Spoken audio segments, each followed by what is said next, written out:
Japan is an island by the sea filled with volcanoes and it's beautiful. In the year negative a billion, Japan might not have been here. In the year negative 40,000, it was here, and you could walk to it, and some people walked to it. Then it got warmer, some icebergs melted, it became an island, and now there's lots of trees, because it's warmer.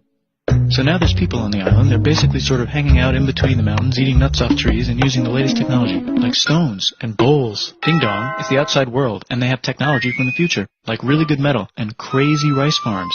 Now you can make a lot of rice really, really quickly. That means if you own the farm, you own a lot of food, which is something everybody needs to survive. So that makes you king. Rice farming and rice kingdoms spread across the land, all the way to here. The most important kingdoms were here, here, here, here, here, here, and here. But this one was the most important, ruled by a heavenly superperson, or emperor for short. Knock knock, get the door, it's religion. The new prince wants everyone to try this hot new religion from Biekt. Please try this religion, he said. No, said everybody. Try it, he said. No, said everybody again, quieter this time. And so the religion was put into place, and all the rules that came with it. Then the government was taken over by another clique, and they made some reforms, like making the government govern more, and making the government more like China's government, which is a government that governs more. Hi, China, they said. Hi, dipshit, said China. Can you call us something else other than dipshit, said Japan. Like what, said China. How about Sunrise Land, said Japan. And they stole China's alphabet and wrote a book about themselves. And then they made lots of poetry and art and another book about themselves. Then they stopped moving the capital every time the emperor died and kept it in one place for a while, right here. And they conquered the north, finally. Get that squared away. A rich hipster named Kukai is bored with modern Buddhism, visits China, and learns a better version, which is more spiritual. Comes back, reinvents the alphabet, and causes art and literature to be great for a long time. And the royal palace turned into such a dream world of art that they really didn't give a shit about running the country. So if you live outside the palace, how are you supposed to protect your shit from criminals? Hire a samurai. Everyone started hiring samurai. Rich, important people hired samurai. Poor people who could not afford to hire samurai did not hire samurai. The samurai became organized and powerful, more powerful than the government. So they made their own military government. Here. They let the emperor still be emperor, but the shogun is actually in control. Breaking news. Some Mongols have invaded China. We've invaded China, said the Mongols. Please respect us, or else we might invade you as well. Okay, said Japan. So the Mongols came over, ready for war, and died in a tornado. But they tried again, and had a nice time fighting with the Japanese, but then died in a tornado. Then the emperor overthrows the shogunate. Then the shogunate overthrows him back and moves to Kyoto and makes a new shogunate. And the emperor can still dress like an emperor if he wants, that's fine. Now there's more art. Like painting with less colors, collaborative poetry, plays, monkey fun, tea parties, gardening, architecture, flowers. It's time for who's going to be the next shogun. Usually it's the shogun's kid, but the shogun doesn't have a kid. So he tries to get his brother to quit being a monk and be the next shogun. He says okay, but then the shogun has a kid. So now who's it going to be? Vote now on your phones. And everyone voted so hard that the palace caught on fire and burned down. The shogun actually didn't care. He was off somewhere doing poetry. And the whole country broke into pieces. Everyone is fighting with each other for local power, and it's anybody's game.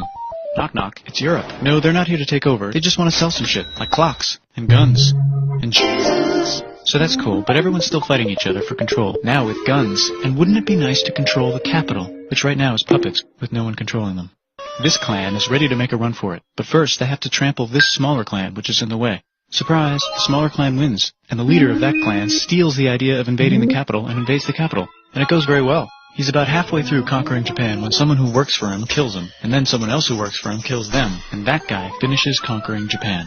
And then he confiscated everybody's swords, and made some rules. And now I'm going to invade Korea, and then hopefully China, he said, and failed, and also died. But before he died, he told these 5 guys to take care of his 5-year-old son until he's old enough to be the next ruler of Japan. And the 5 guys said, yeah, right, it's not going to be this kid, it's going to be one of us, because we're grown-ups.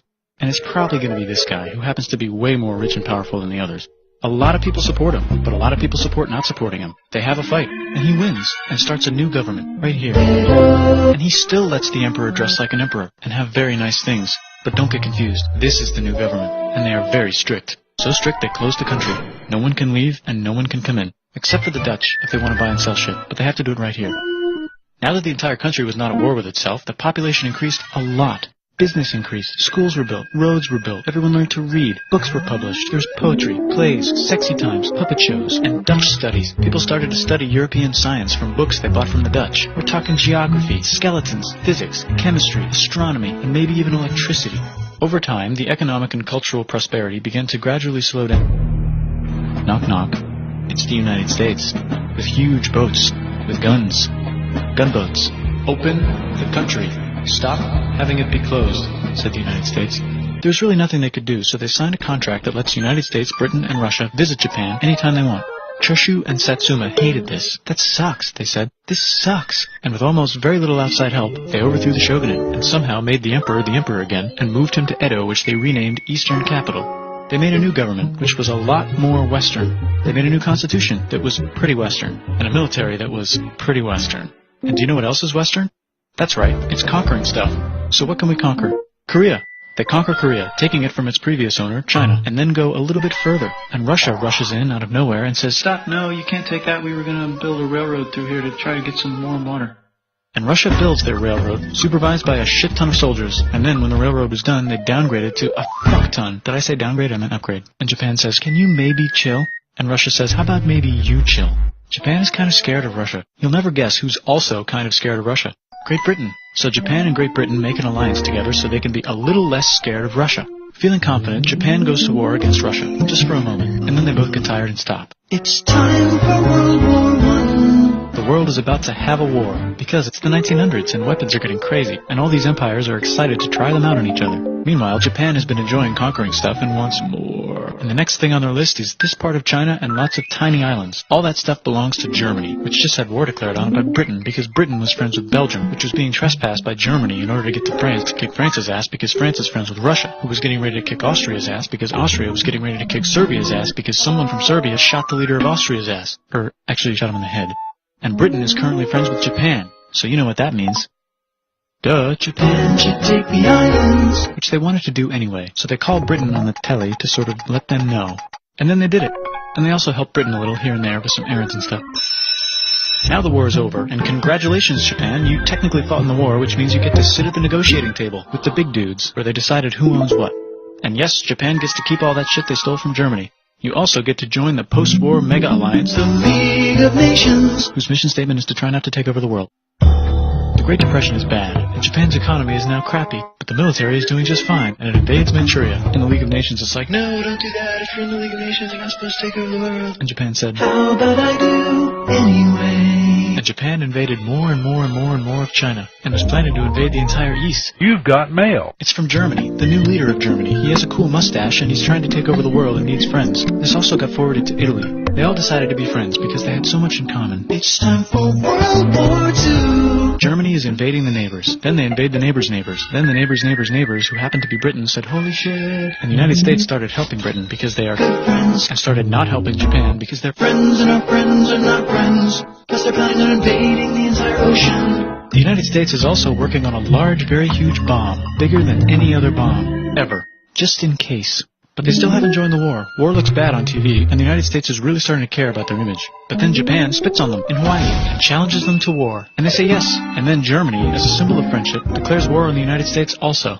So the United States goes to war in Europe, and they help the gang chase Germany back into Germany. And they also start chasing Japan back into Japan. And they haven't used the bomb yet, and are curious to see if it works. So they drop it on Japan. They actually drop two.